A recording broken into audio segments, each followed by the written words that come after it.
We'd been in operation there maybe 2 or 3 months, and I was a captain at the time, and captains are called junior grade officers. All junior grade officers have duty list. You're assigned on a duty roster, and the duty roster includes officer of the day, officer of the guard, things like that that somebody has to fill for a 24-hour period. Okay. And I happened to be officer of the day, which meant I had to stay up all night at the airport, which was just an airfield with tents on it, and a bunch of airplanes parked there. The operations building was a tent also. And I was in there, I just got some coffee and come back. And I was in the operations tent when the radio came on, and a voice asked for clearance instructions and no honors code, or no honors, something like that. Which meant to me that if somebody that would get honors, if he didn't specifically prohibit it, so he must be a VIP of some kind. What's he doing coming in at 11 o'clock at night? And this is what year military and month? airfield with no lights on it, huh? What year and month is this? This is August of 45. 45, okay. And when they landed, and I got in my Jeep and went out, and I told the sergeant that was there at the tent with me to turn the landing lights on when he heard their motors on the final approach. And I got in my Jeep and went out to the flight line to wait for them to get closer and for the lights to come on. And they did, and the sergeant turned the lights on, and they landed and rolled out, and he turned the lights right off again. And they taxied in with just flashlights. They didn't turn their bright lights on to taxi in because we're under blackout conditions. The war is still going on. And the Japanese would send out suicide pilots at night to attack the parked airplanes in our cantonment. So they came into the tent, and they're kind of milling around in there. There was a 2-star general and a full colonel and 5 officers and 4 enlisted airmen on this B-17, brand new B-17.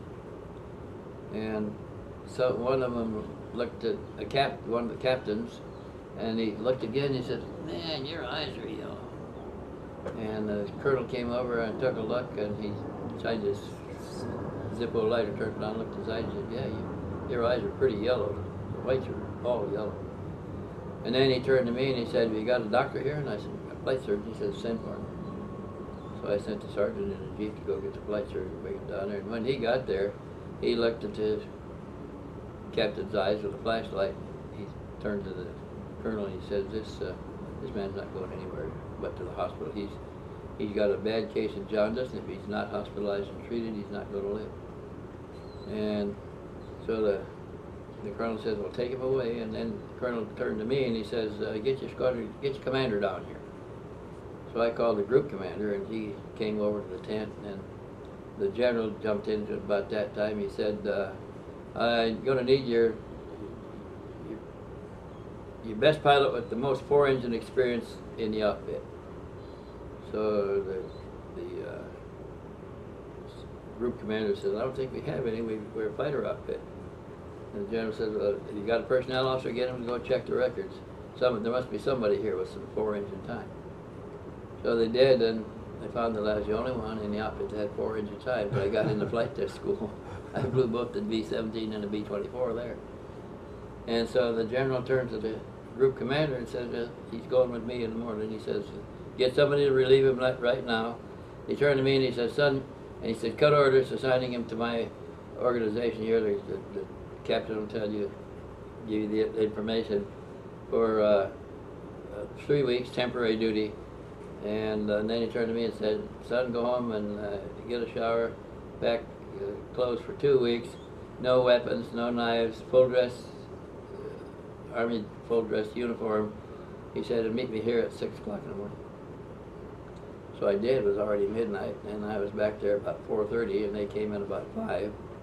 And we got in the airplane and took off, and right after we took off, in the dark, because we're still under blackout conditions, and we took off and headed north towards Japan, and the general went back in the waist of the airplane, opened a steel safe that was bolted to the floor there, took out a big envelope like that, tore the envelope and opened it.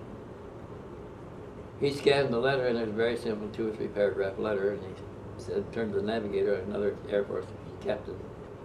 He said, showed him the letter, he said, you think you can find these coordinates? And the navigator looked at him, he said, yeah, sure. The general said, well, get on it. And he handed him the letter, and the navigator called up course corrections in about 2 minutes, or much more than that. Said, take up a heading of such and such, and I'll give you a correction on that in a few minutes. And we did, and we flew for maybe 40 or 45 minutes. And it's just getting daylight when suddenly we were surrounded by about 30 Jack fighters. They were home defense fighters. And I thought, oh man, this is tough. We don't have any, the airplane had been disarmed. There was no guns on the airplane. We didn't even have a pistol or a 45 aboard, and we're surrounded by a sky full of airplanes. And the general said, they're expecting us, just do what they say.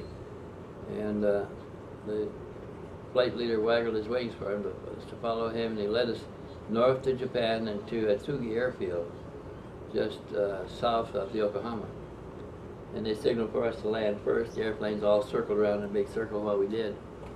And then they landed after us. But when we landed, touched down on the runway and started to roll out, a black Model A Ford pulled on the runway, halfway down the runway from us and turned heading down the runway with a sign on the back, great big sign, white lettered in English, follow me. And so we followed him, and he led us around a parking route to a big hangar with the doors open, motioned for us to go inside, and they closed the doors. Now we're in a Japanese hangar, the doors are closed, and the war's still going on. And you have absolutely no idea what's going on. Well, no, I didn't know for sure what was going on. I don't think anybody did. What was going through your mind? What were you thinking? Well, I'm thinking now I have to see the next play. The next step. I don't know what's going on here. The general seems to know what we're doing. So after the hangar doors closed, and just a couple of minutes later, they opened again, and a line of black Model A Fords came, about 8 or 9 of them came in through just wide enough for the cars to come through. Then they closed the door again, and they're all inside, and there's high-ranking admirals and Air Force people, Army, and about, there must have been 8 or 10 high-ranking senior officers with a lot of medals engraved. And there was 4 civilians in diplomatic dress. The gray and black striped pants with the beetle tail coat and a white shirt and a black bow tie and a silk top hat. And they got out, and they all lined up in front of the parked Model A's in some kind of formation, like probably according to rank going down the line, because the general, when he got off, he went to the top-hatted guys first, met them, and then was introduced down the line. And he came back to the door and he said, I'm going with these gentlemen. He said, here's this fella is a Japanese pilot officer captain. He speaks English very well. He graduated from Harvard or something like that. He'll see that you're taken care of. And then he said, as an afterthought, he says, and if I'm not back by 5 o'clock, you're on your own. And then he turned and went with him. Well, I was looking at each other and we said, what does he mean by that? On our own. So I guess he thought if they captured him and imprisoned him or something, it's up to us to get away the best way we can. But the captain took us down to the officers' club too. He said, you may want a bite to eat. It's already getting close to noon. And so we went in the officers' dining hall, and he took us down a chow line, like a cafeteria line, and we got our food and sat at the table, and there was Japanese pilots coming through in flight gear, flight coveralls, and their helmets under their arm, getting lunch too before they took off on their mission. And they'd come over to the table. Here we are sitting there in American Class A uniforms, with our ribbons and brass all shined and everything, and they wondered what we were doing there, and we wondered what they thought we were doing there, you know. And our captain introduced us to them and them to us, and they'd tell the captain, tell them we're going to blow their island, blow up their base off the island down there. They got no business on Okinawa. We're going to wipe it out this afternoon. And so they have a big laugh about that. Here we are in the Japanese officers' mess, and the pilots are getting ready to take off to attack my base. And that went on for about 4 days, and then the general told us. So what did you do during those 3 or 4 days? Oh well. You must have been a little anxious. No, the generals and the colonel got back in time before 5 o'clock, and they got rooms in the VIP quarters, Japanese VIP quarters in the officers' barracks there, and they lived in the club. We ate in the officers' dining hall in the club. They were met by senior Japanese officers, picked them up every day, and they went someplace. They were gone most of the day, and they would come back. Now each day they assigned us to do something. The second day we were there, they told us to go down and supervise the dismantling or the removal of the propellers on all of the Home Defense Force fighters. They had about 3 squadrons of fighters on the base, and they had been ordered to take the propellers off and lay them on the ground so the airplanes couldn't be started up. And we were supposed to make sure that happened and then report back to the general when he came in. So you must have had a good idea that they were negotiating a formal surrender. Yeah, I'm sure that the Japanese did too. They were expecting them. They came to the hangar and met them. The general knew what he was going to do. He had his orders, his sealed orders. Turned out that the general his son had married General Hap Arnold's daughter. General Hap Arnold was the chief of the Air Force at the time. So he had gone to his son's wife's father, who was a vice president of Douglas Aircraft, which maintained operational relationships with the Japanese throughout the war. The Japanese built engines copied from Douglas versions, and they were buying Douglas technology all through the war. So Douglas technology made money on both sides of the war. Oh yeah. So this vice president from Douglas was there representing the United States in the negotiating arrangements for the surrender. Now they had to know that the Japanese wanted to surrender, and in time to have brought this guy out of civilian life, commissioned him as a 2-star general, given him a command, given him orders, given him equipment, given him a schedule, prepared an airplane. That for something like that probably took 10 days to 2 weeks, and they had to get all of this done in time for him to start out and be in Okinawa before the war ended. Now they got there on the Hiroshima bomb was dropped on the 8th, and they landed on the 9th. And so we didn't have to drop the bomb because they already knew that the surrender team was on its way. Our negotiating team that negotiated the surrenders that the Japanese had asked for was on its way, and we dropped the bomb anyway. They still wanted terms, and we were there to negotiate the terms. They dropped the bomb while the team was en route, so the Japanese knew that we had a team en route, and then we dropped the bomb. And the bomb was so devastating that the Japanese had no heart to continue the war. I think they dropped the second one just to make sure the Japanese weren't going to get a change of heart and back out of their whatever negotiations they had asked for, because they immediately accepted unconditional surrender after that. You know what I found most interesting is we captured 2 atomic bombs that the Germans had built in the tunnels the Harz Mountains tunnels east of Peenemünde, and they were completely intact. They were waiting to be delivered to Norway, where some special German bombers had been built to carry them on one-way missions to New York and Washington. And the target date for dropping on New York and Washington was 19 September of 1945, and we dropped them on Japan in August of 1945. Do you think the U.S. Atomic Energy Commission and atomic bomb development programs Had to follow that. were they far enough along to have really been originated out of the those programs? I don't see how they could be. We had our test explosion only 3 weeks earlier at White Sands Missile Test Range. 3 weeks before we dropped the first one on Hiroshima. And it must have taken 10 days to 2 weeks to get the bomb from the United States to Tinian Island and on the cities. So that leaves us a week for development. Do you think we developed an atomic bomb from a test vehicle to an operational device? And 2 different ones. The first test vehicle was a hydrogen bomb. The bomb dropped on Hiroshima was a uranium bomb, and the one dropped on Nagasaki was a plutonium bomb. 3 different bombs entirely. Completely different systems. Did we make them all? Hell no, I don't think we had a chance of making that much more. We had a problem getting enough heavy water to carry off the tests in New Mexico.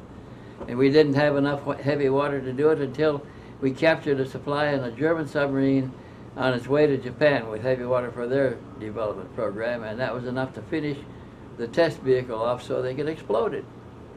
The interesting thing is, those same bombs, the Germans had a schedule on those bombs. They were going to be dropped on New York and Washington on the 19th of September of the same year, and they had 6 specially built Focke-Wulf bombers, heavy bombers, for one-way flights to drop one on New York and one on Washington, and then go out to sea and ditch and be picked up by submarines, crews. And we found the airplanes in northern Norway with German crews maintaining them all the time, waiting for the bombs to come up and be loaded. So I think we dropped the German bombs on Japan and stole their thunder. We told our public that they were our bombs when they in fact were not. We couldn't possibly have built those bombs. When we found the bombs there, we sent our big bombers over in teams to make them, to modify their mounting so we could get them in our bombers. And we sent 3 bombers to pick each bomb up, and they were loaded at night with outside of the side of the airplane crews. The airplane crews didn't assist in the loading; they were loaded by technicians. And each airplane crew, one of them was the real bomb, and 2 of them were dummies. And none of the crews knew who had the real bomb and who had the dummies. All 3 of them came back to States. They landed at SAC headquarters, where they took the real bomb, re-prepared it, and shipped it out. Now, this information, how did you acquire this information? Oh, from over a long time, from different correspondents and different eyewitnesses that were interested in the development of the atomic sciences, mostly Polish and German sources that weren't in sympathy with the Nazi Party and with Germany's attempts to conquer Europe. Of course, when it failed, they always could say, "I told you so." But they, for their own purposes, they went to great pains to try to determine facts. What did we capture? Where did we capture it? And they were working from the side of the party that lost the bombs, lost the equipment, lost the technology. and they were concerned about where it was going and what we were going to do with it. And then they found out we dropped it on Japan. So I had people tell me that were familiar with the bomb that the Germans worked on, that was the shape and style that we captured. And then when I looked, if you look at the World Almanac and look at the time of the first test and the time of the drop on Hiroshima, there's not enough time to build a bomb. There's hardly enough time to get it in an airplane and haul it out there. The Manhattan Project developed bombs, but they came much later. They came after the war ended, before we got our first bomb that we developed in the Manhattan Project. Their objective was to do the same thing, but they just weren't that far along. But there is nothing in the history books that I'm aware of. Well, because our history is not very accurate anyway. I flew a Nordwind Norseman to Hiroshima. And what was your experience there? Well, the city was still smoking, by the way. There was smoke plumes all over the place. What surprised me is the center of the city looked swept clean. The streets weren't littered. They were blown clean of debris, cleared. There's room enough to land a Nordwind on a street without encountering obstructions. So in the center where the bomb was dropped, Yeah, it was just dropped from ground zero out of maybe a half a mile. and it was just clean of any debris. Yeah, buildings were gone, and the debris and probably was gone. of people too. All people were gone. I was surprised at the devastation, because as far as you could see, it was buildings were down, and buildings were smoking and burning. Had you ever seen anything No. comparable in any German war footage or Dresden or anything? Had you ever seen anything comparable? No, I hadn't. Enola Gay. Weather's fair and clear over Hiroshima. You are go for bomb run. Roger, easerly. Standing by to drop on target.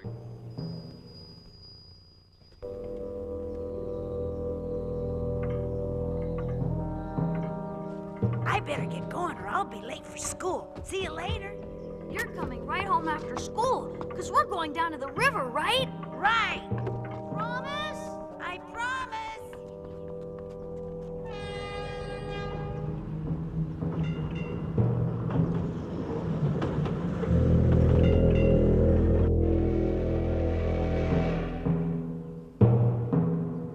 Father, Aiko, you won't believe this. What is it?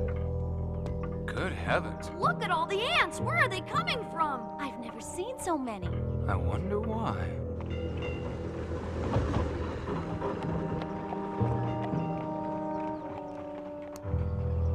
B-29. Yeah. Gee, and it's all alone. What's it doing? Probably a spy mission. It's very strange. So why isn't the air raid siren going off? I don't know.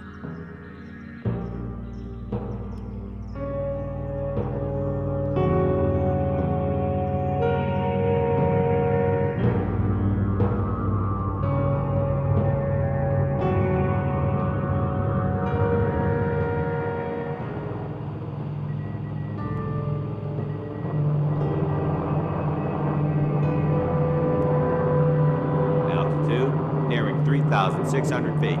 We've got a fix on the target, sir. Standing by to release payload. Roger. Release the bomb. Releasing bomb.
wow, what happened? How'd I end up here? I guess they finally decided to bomb us. What a mess. Ah, hang on, I'm coming! She's dead. Hey! Somebody help!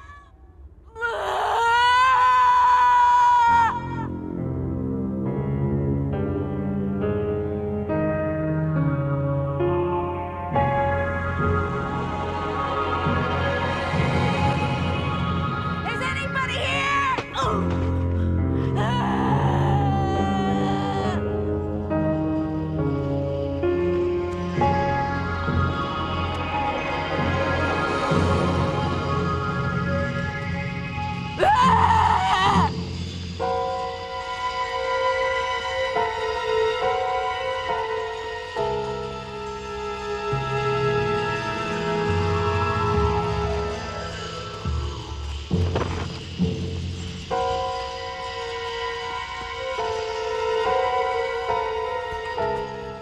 What's happened? Are they ghosts or what?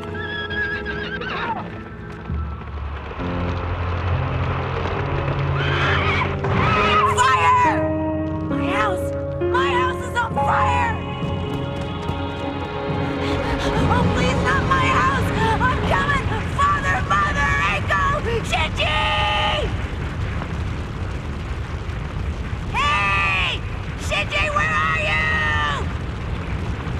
Is anyone here? Where are you? Please, Father! Somebody help us! That's Mother's voice! Somebody help me, hurry! Mother! What happened? Oh, my sweet boy, you're alive. Hurry, Mother! Get us out! It really Shinji! hurts! Echo! Father! Hurry, help me lift this beam. Oh. Help me! Yes, Lord! Hurry up, kid! It's getting hotter! Do it fast! It really hurts bad! It's so hot! Hurry, kid! I'm scared! I'm scared!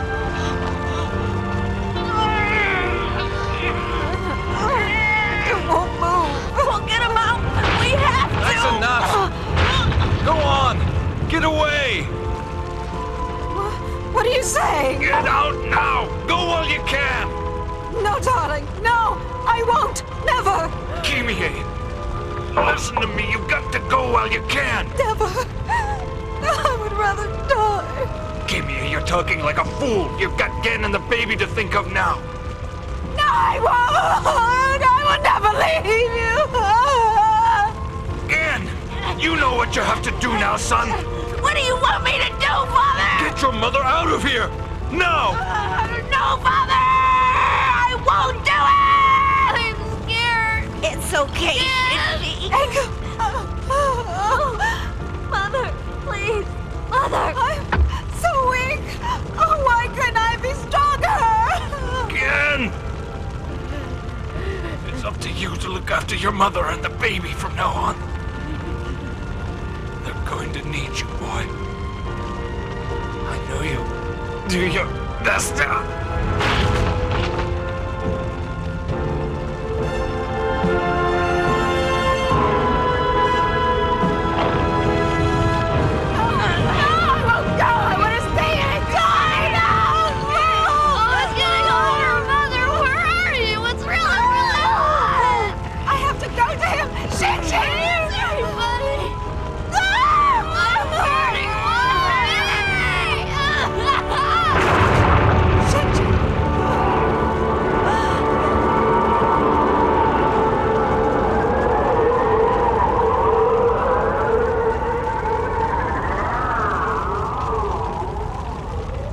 They're all burning up. My family. Burning.